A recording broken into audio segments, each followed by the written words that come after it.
Hello, and thank you for your invitation to speak at the UK Internet Governance Forum.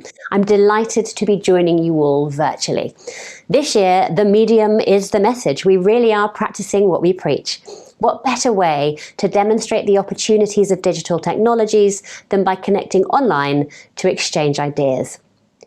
I'd like to talk to you today about the government's digital and data strategies. I'd like to update you on our online harms agenda and our work on digital identity. Digital has been at the very heart of the UK's COVID-19 response.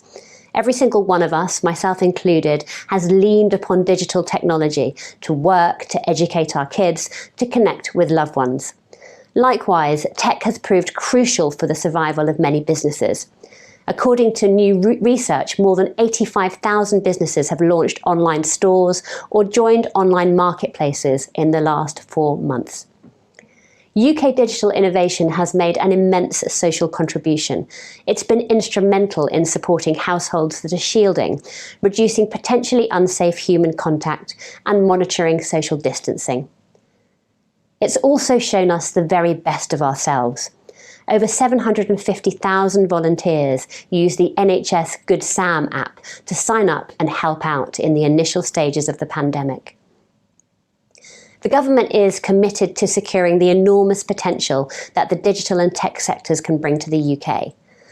The increased importance of digital technology and data in our lives, the growing role they must play in the future, mean we need a new and ambitious digital strategy. We'll publish the strategy by the end of this year to ensure that we maximise the benefits of a digital-led economic recovery.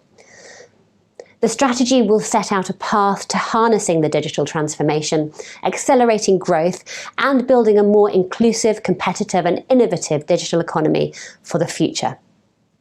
This means ensuring that individuals and businesses have first-class connectivity at home, at work, and on the move.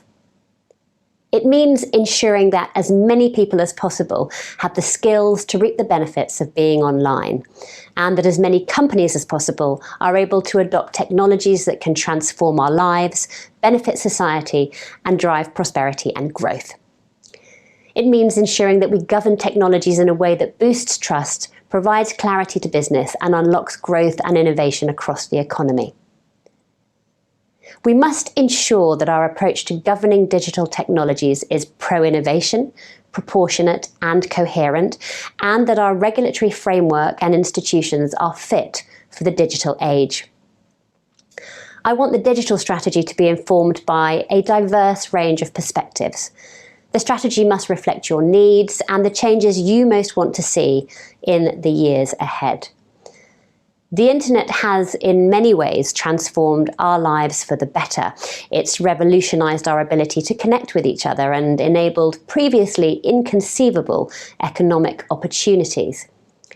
However, recent Ofcom research has shown that more than half of us would like more places to seek help and more straightforward procedures for reporting concerns to tech companies. We must confront online harms and protect those who are vulnerable to them. That's why the government intends to establish in law a duty of care on companies towards their users. The duty of care will ensure that companies have robust systems and processes in place to tackle illegal content and protect children. It will also hold companies accountable for enforcement of their own terms and conditions. Our online harms legislation will be ready early next year. In the meantime, we will publish the full government response to the online harms white paper consultation, and that will be later this year. While I have this opportunity, I'd also like to talk to you about the national data strategy.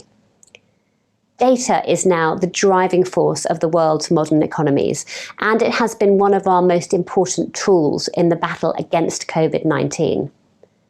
The ability to share information quickly, efficiently and ethically has saved lives, while enabling us to keep the economy going and stay connected with loved ones. The National Data Strategy is a framework for the action this government will take on data. It's not the final answer, but part of a conversation about the way that we support the use of data in the UK. The The Secretary of State for DCMS, Oliver Dowden, launched the consultation on the Framework National Data Strategy on the 9th of September 2020. The strategy is ambitious and pro-growth. It places the availability of data and the confidence in its use at its heart. It aims to position the UK as a global champion of data and drive the international flow of information across borders, while ensuring data protection standards are maintained. This will include ensuring existing principles of fairness and transparency are applied to technologies being deployed in new ways, such as using algorithms or big data to help deliver public services. I invite you to contribute your views to the consultation through the gov.uk website. And finally, I'm pleased to see that building trust in digital identity is part of the agenda for this year's UK IGF. Being able to prove identity digitally has become essential to facilitate everyday tasks, particularly in these unprecedented times. Respondents to last year's Digital Identity Call for Evidence told us that they wanted the government to take a leading role in developing the UK's digital identity economy. They wanted the government to create a clear framework that enables businesses to innovate and individuals to access the products and services they want with ease, confident that they are protected from fraud. The government will develop proposals for a legal framework to remove regulatory barriers which prevent the use of secure digital identities. We will also develop the next generation of digital identity use in government and promote a pragmatic approach to international digital identity standards. I look forward very much to working with many of you to support the next phase of the digital identity economy. I hope that you really enjoy the rest of this week's discussion. I look forward very much to hearing the conclusions you reach and seeing a strong UK message delivered at the UN IGF in November.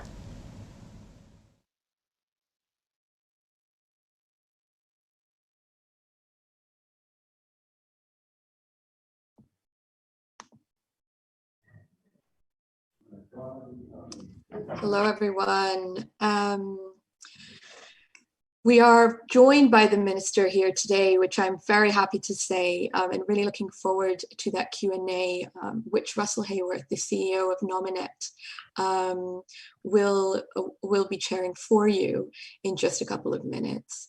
But before I hand over, let me introduce the Minister. Caroline Dinenage was appointed Minister of State for Digital and Culture in the Department for Digital Culture, Media and Sport in February 2020. She was Minister of State at the Department of Health and Social Care from January 2018 to February 2020 and Parliamentary Under Secretary of State at the Department for Work and Pensions from June 2017 to January 2018. She was Parliamentary Under Secretary of State for Women, Equalities and Early Years at the Department for Education from July 2016 to June 2017. She was elected Conservative MP for Gosport, Stubbington, Lee on the Solent and Hillhead in 2010. Caroline has more than 20 years of experience as a small business owner, having established her own manufacturing company before university. As I said, we're delighted that she's able to join us here today.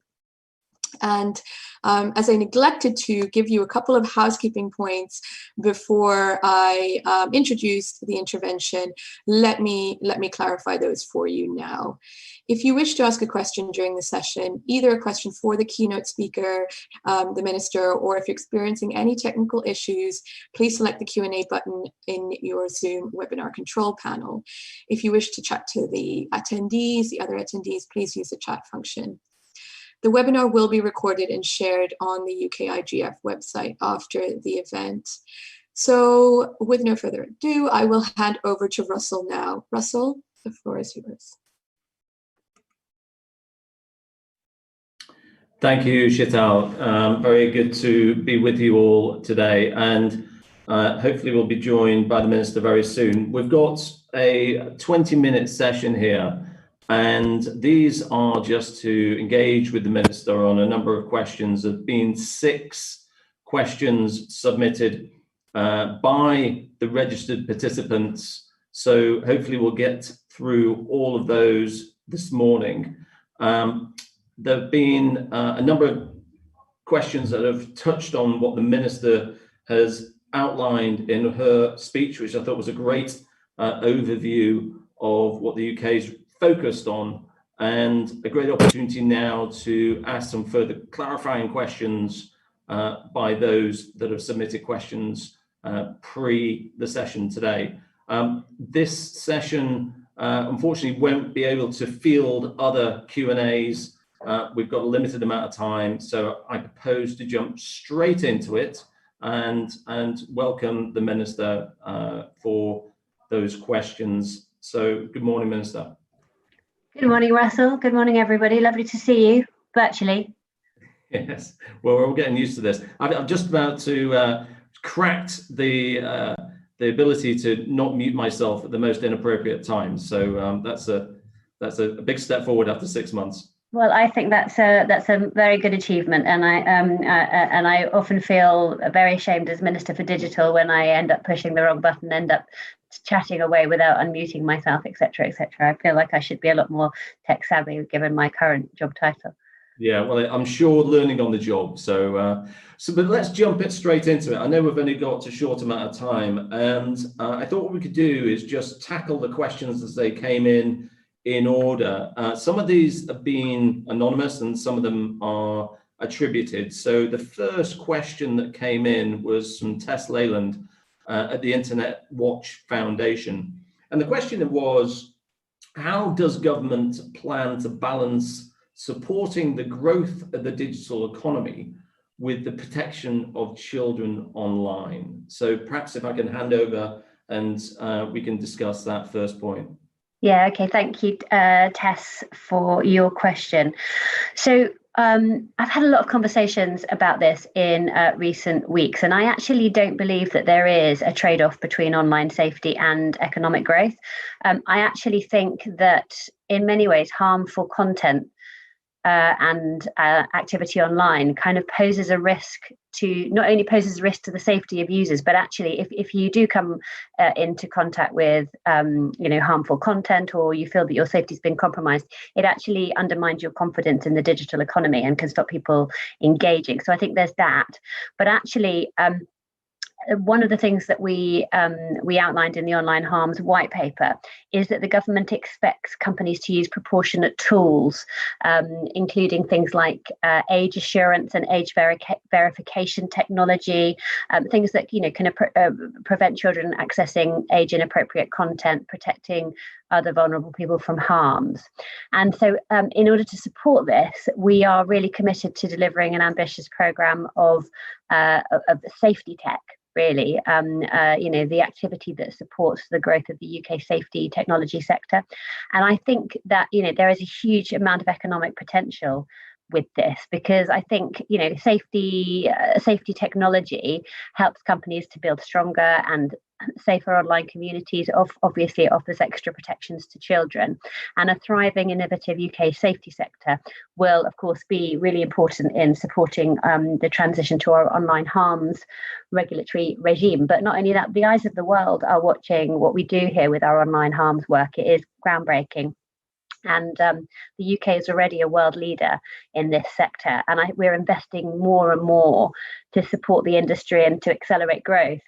And so, as you know, I'm really delighted that the government's partnering with Nominet and Innovate UK to launch a new safety tech innovation network at the end of this month. And as part of our national data strategy, also we're funding £2.6 million for a new project to understand how the better use of data can support developments of AI solutions to combat online harms.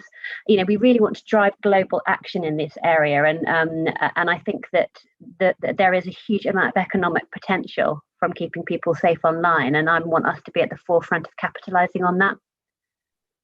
No, I love that. I think the whole concept of safety tech, particularly the UK, that's really well positioned to take the lead on this, and it's a really interesting but quite emerging sector. So I'm very excited about some of the things that are happening, and particularly grateful that the UK's government, DCMS in particular, are taking a really active role in that. And there was a paper that you guys published not so long ago around safety tech, which I thought was really comprehensive and really showed how much support you're putting into the safety tech arena. So, and it's got a very strong team on this, and they're very passionate that this is a force for good, but actually it's also a force for strength in the UK economy as well. Yeah, no, it's excellent. Good. Well, in the interest of time, I'm going to spin right into the next question, and it's a bit of a mouthful, this question. So it's from ICANN, and what they really want to know is, as ICANN, we're particularly interested in supporting global interoperable internet addressing systems and protocols.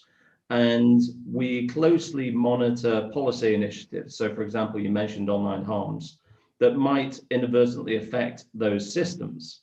So the question is, are your teams working on prioritizing the important distinction between technical and content layers, and sufficiently careful about understanding the underlying infrastructure to avoid unintended consequences? So nothing like a punchy question from my.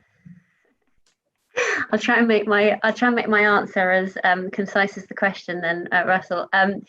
Thank you to ICANN for your question. So basically, from what you're saying, that they're asking me if we can make a clear distinction between the technical and the content layers of the internet.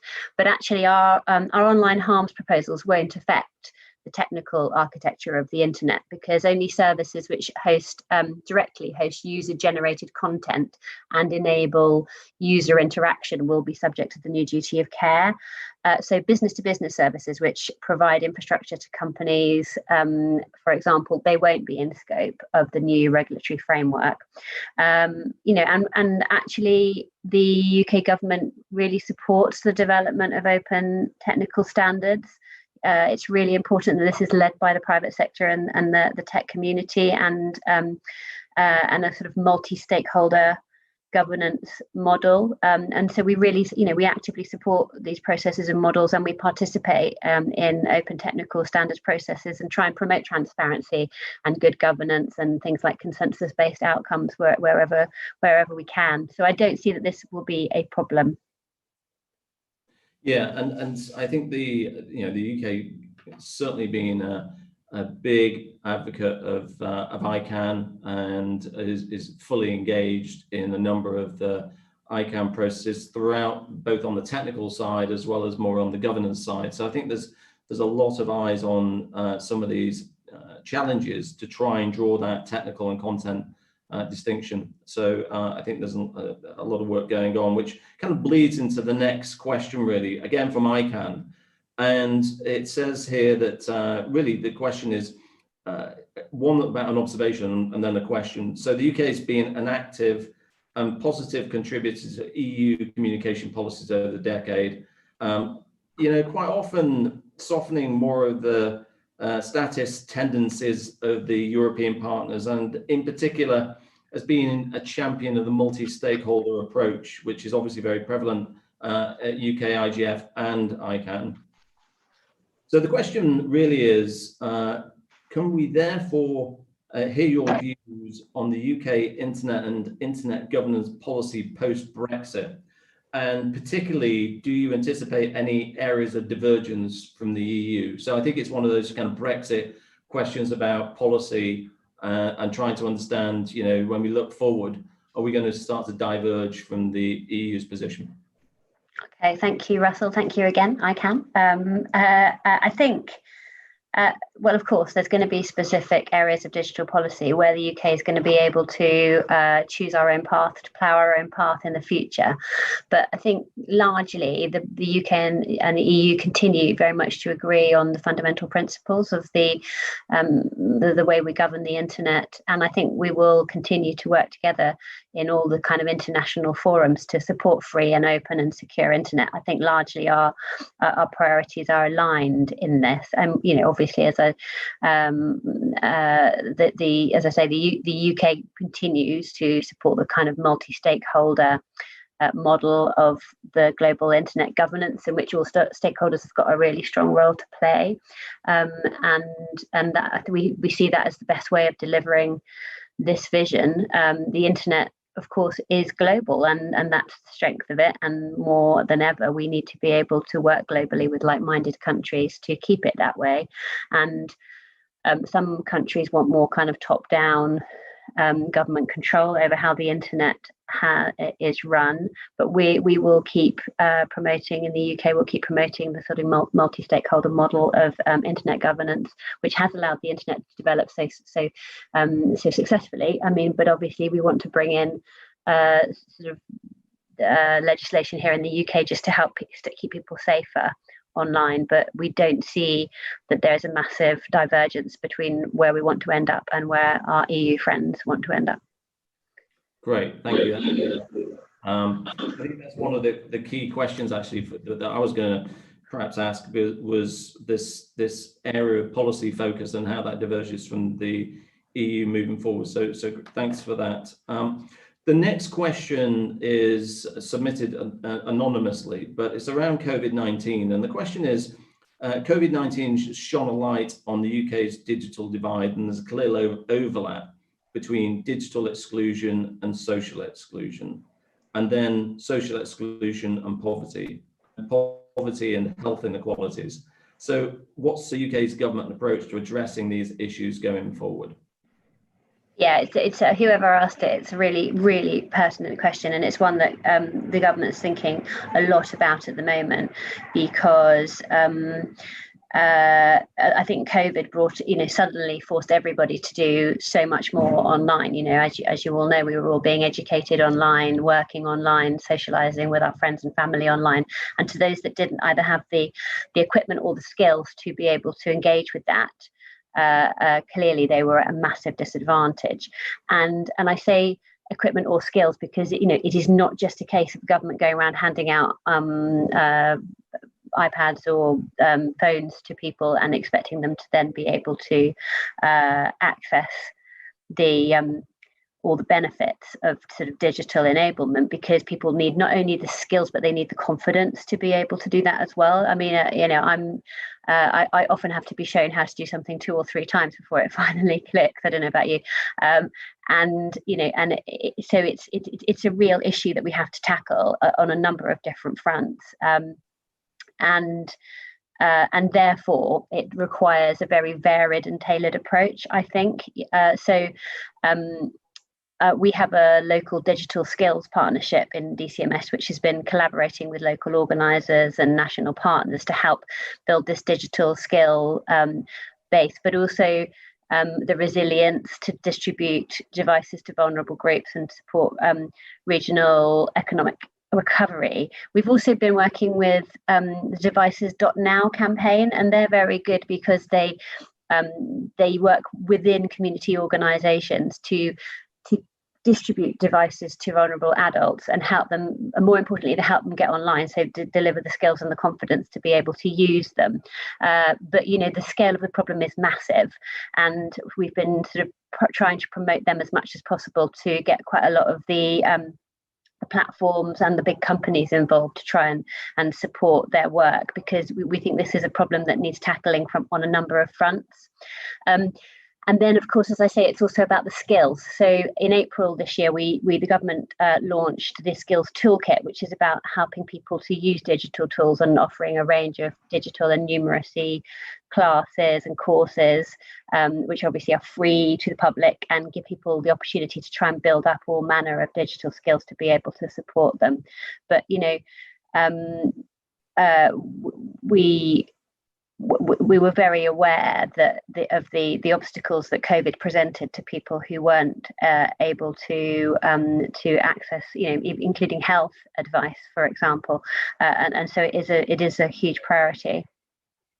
Yeah, I mean, what I would say is that is I believe the government is very around initiatives like devices these are encouraged by the government, but actually a bunch of grassroots initiatives trying to address the problem, which I think is great because it's effective in its approach, and the ability to use initiatives like devices which covers all ages and income groups to try and tackle the problem is really great. And we're seeing more and more, Nominet, I know, is involved in a lot of those initiatives as well. And we're trying to ensure that particularly our focus is on the young people and trying to improve the lives of 1 million people. But I know there's a whole bunch of private initiatives that are helping and the government supporting.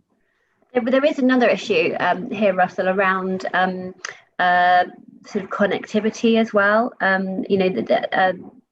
So even if you've got the equipment and you've got the skills to use it, sometimes if people are in financial difficulty, that they're not able to access the connectivity that they need. And during the pandemic, the government agreed a set of measures with the telecoms industry to support vulnerable customers, including things like the removal of fixed broadband data caps and free or low cost mobile data. So I think there are so many aspects to this, but I think COVID has really exposed what a massive challenge it is. I think we've got time for one final question. And again, this was submitted anonymously, but a good question nonetheless. The question really is, what have your department's key learnings been so far from the pandemic, and how will this shape the UK's digital future?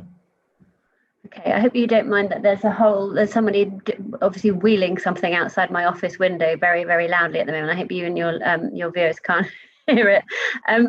Obviously the digital barriers, I think, were a learning for us at the extent of that. But it also proved to us how digital has been at the very heart of the UK's COVID-19 response. And because for the first time ever, Google became the new classroom, Zoom became the new boardroom, and YouTube became our theatre. And so the importance of all the money and all the government and private sector support that had gone into the research and development, sort of a pro-regulatory, innovation regulatory environment, all suddenly came to the fore during this process. And I think the improved use of data was really important to help us support families that were shielding and to monitor social distancing and help us kind of adapt to this new normal that we were all facing. And I think we saw sort of overnight systems that had often taken many, many years to get up and running, such as, e-consult with GPs. My local GP had never attempted e-consult, and now they do very little else, and that transition happened overnight. So that kind of digital transformation has kind of reshaped the whole of the economy and society. And as we move forward, that is going to require a really strategic cross-government approach, because it's not just in our department, it's literally across education, health, etc. And that means we need to be even more focused on harnessing our world-leading tech sector so that it can really drive our economy forward and support people into the future. And it's what has been remarkable, as I said in my little speech at the front of this, how many businesses and people have been able to move very quickly online and adapt to new technologies. And that shows the importance of investing in digital skills and technology and the infrastructure to support it all. And that's why we've brought forward this digital strategy, which we're going to publish later on this year, to really drive that kind of growth and maximize the benefits of a kind of tech-led economic recovery. Yeah, and I think the infrastructure component is such a key part of all of that when it comes to fiber to the premises and 5G and accelerating the infrastructure, which will, we're all going to be online in the future, and that's a new component of everybody's way of life, then accelerating investments, which actually helps fuel the economy in the telecoms infrastructure, has got to be a main priority. I know that's something that the UK government's very active on as well. Yeah, and of course we saw new challenges. We saw things like disinformation really come to the fore as you talk about 5G, but we saw people burning down 5G masts and indeed 2G and 3G masts as well, because they couldn't tell the difference. But that was all spread as a phenomenon of disinformation, which has always been a thing. But I think it really only occurred to us how powerful that can be during this lockdown process. Yeah.